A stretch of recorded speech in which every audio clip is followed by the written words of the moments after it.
चलिए आगे बात करते हैं, जहां पर बीजेपी के वरिष्ठ नेता मुख्तार अब्बास नकवी ने सोनिया गांधी पर निशाना साधते हुए कहा कि सोनिया गांधी आर्टिकल लिख रही हैं कि मजदूरों को दबाया जा रहा है। साथ ही उन्होंने बांग्लादेश में हो रहे हिंसा पर कहा कि जो हुआ वो बहुत गलत हुआ, ऐसे लोगों को बख्शा नहीं जाना चाहिए। साथ ही उन्होंने ये भी कहा कि आरएसएस हमेशा ही सभी धर्म के साथ रही है। एचएनएन न्यूज की संवाददाता कंचन अरोड़ा ने बीजेपी नेता मुख्तार अब्बास नकवी से खास बातचीत की है। सुनिए क्या कुछ उनका कहना रहा।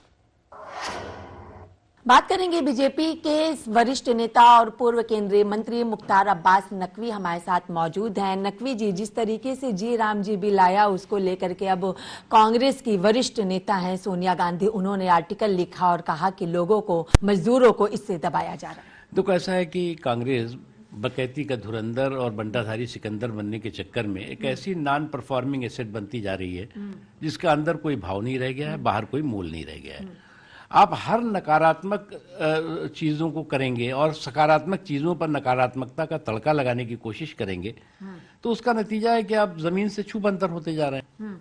लेकिन जिस तरीके से बांग्लादेश में भी एक अलग तस्वीर देखने को मिल रही है, हिंदू छात्र को, युवक को जिस तरीके से जलाया गया, उसमें लोगों की गिरफ्तारी भी हुई, लेकिन बांध के पेड़ पे लटकाना, फिर उसको जिंदा जला देना। देखिए, बांग्लादेश में जो कुछ दिख रहा है वो बहुत साफ दिखाई पड़ रहा है कि जुल्म जुर्म के जल्लादी जानवरों का जंगल बनता जा रहा है।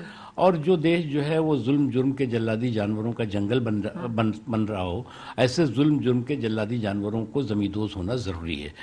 ये किसी भी जो है वो मुल्क के लिए, किसी भी मानवता के लिए और मजहब के लिए जो है वो जरूरी है। जी, अक्सर विपक्ष की तरफ से कहा जाता है कि भारतीय जनता पार्टी धर्म को लेकर राजनीति करती है, आरएसएस को लेकर के चीजें करती है, लेकिन आरएसएस प्रमुख की तरफ से भी कहा गया है कि मुसलमानों के साथ भी हम हैं, उनके साथ ऐसा नहीं। तो ऐसा है कि भारत जो है हिंदू राष्ट्र था, हिंदू राष्ट्र है, हिंदू राष्ट्र रहेगा और रहना चाहिए। क्योंकि अगर इसी हिंदू राष्ट्र का नतीजा है कि आज जो है वो भारत पंथ निरपेक्षता का पूरी दुनिया का सबसे बड़ा ध्वजवाहक है। इसी जो है वो सनातन संस्कृति और हिंदू संस्कृति का नतीजा है कि आज जो है वो इस देश में दुनिया के सभी धर्मावलंबी रहते हैं। चलिए, बहुत बहुत शुक्रिया। हमने बात की बीजेपी के वरिष्ठ नेता और पूर्व केंद्रीय मंत्री मुख्तार अब्बास नकवी से। वीडियो जर्नलिस्ट निकांत के साथ में कंचन अरोड़ा, एचएनएन न्यूज, दिल्ली।